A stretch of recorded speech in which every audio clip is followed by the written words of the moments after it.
China warns UK as carrier strike group approaches. China has warned the UK's carrier strike group, led by the aircraft carrier HMS Queen Elizabeth, not to carry out any improper acts as it enters the contested South China Sea. The People's Liberation Army Navy is at a high state of combat readiness, says the pro-government Global Times, seen as a mouthpiece for the ruling Chinese Communist Party, CCP. China has been closely monitoring the progress eastward of the carrier strike group, which is currently sailing through the South China Sea en route to Japan, while accusing Britain of still living in its colonial days. The Royal Navy has been carrying out exercises with the Singaporean Navy, and Britain's Defence Secretary Ben Wallace has made no secret of the intention to conduct a so-called freedom of navigation exercise through the South China Sea. Contrary to a 2016 international court ruling, China claims much of that sea as its own and has been busy building artificial reefs and runways, some of them close to the territorial waters of neighboring states.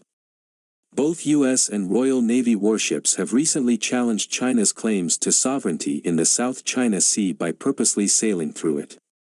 So the question now is, will we see a close encounter similar to the one that took place in the Black Sea in June when the UK's HMS Defender, a Type 45 destroyer, was buzzed by Russian warplanes as it passed close to the disputed Crimean Peninsula?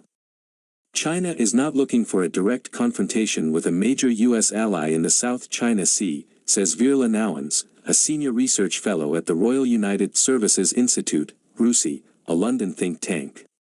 But it will certainly make its intentions clear. If the UK conducts freedom of navigation exercises through that sea, then Ms. Nawans believes we are likely to see a repeat of what happened when HMS Albion sailed through it in 2018.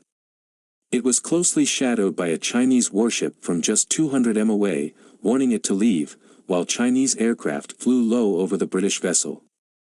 China has been holding extensive military exercises in the region this week, practicing beach assaults in a move that has worried some analysts it is preparing to eventually invade Taiwan. The PLA Navy will use the UK's carrier strike group's presence in the South China Sea as a chance for practice and for studying the UK's latest warships up close, says the Global Times.